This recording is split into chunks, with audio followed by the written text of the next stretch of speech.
With the release of Amnesia the Bunker, there are now 8 Frictional games, and this is how Steam ranks them.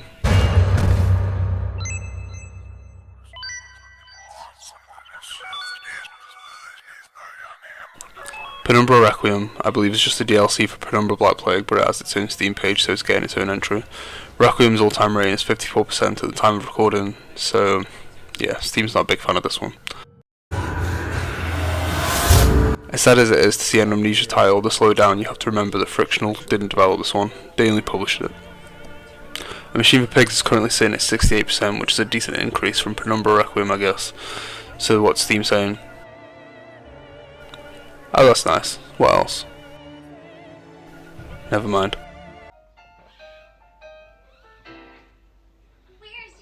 From here on out, the rest of these games range from mostly positive reviews to overwhelmingly positive reviews. So them being low on the list doesn't really mean that much. Doesn't mean they're a bad game anyway. This is only going to get worse.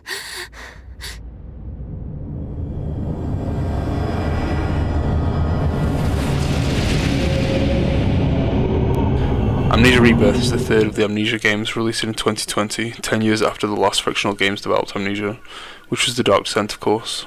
Despite this guy still not thinking they made this one either. Currently sitting at 77% on Steam. I'm not really sure how this is a positive. The genuine consensus is that Rebirth is between Dark Descent and Machine for Pigs, and I think that's pretty accurate and not a bad thing at all, especially when Machine for Pigs isn't as bad as most people make it out to be. It's just not as good as the rest of their games. I'm not really sure what this means, but sure.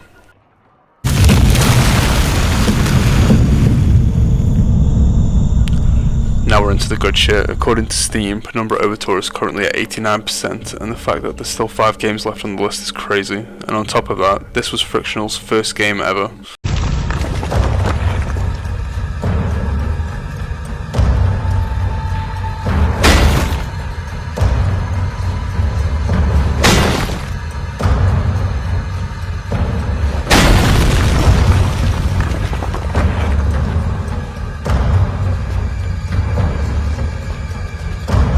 It just shows that Frictional are absolute fucking geniuses, and that's clearly a common opinion.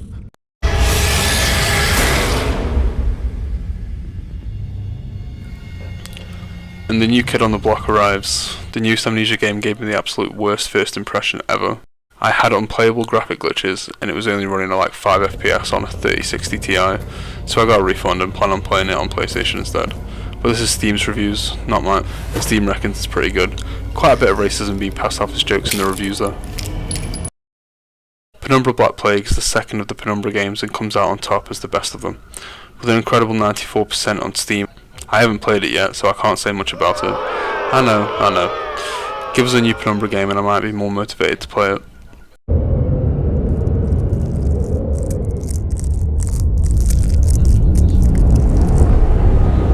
Steam decided this was second, so don't be mad at me, although I do kind of agree. Amnesia the Dark Descent is seen by a lot of people as the holy grail of not only Amnesia games, not only Frictional games, but indie horror games in general. Maybe even horror games in general to a few. So much that even the negative reviews are actually positive reviews. No one told us this could happen. I played Soma when it came out in 2015, but I don't really remember it, so the fact it's at the top of this list means I'm probably going to play it again soon. Beating out the likes of Amnesia the Dark Descent and Penumbra Black Plague, Soma is the highest reviewed Frictional game on Steam. Kinda.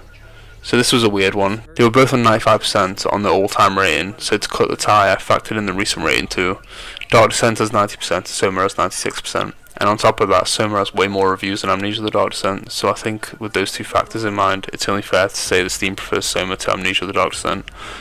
Every game has its haters though. Thanks for watching, goodbye.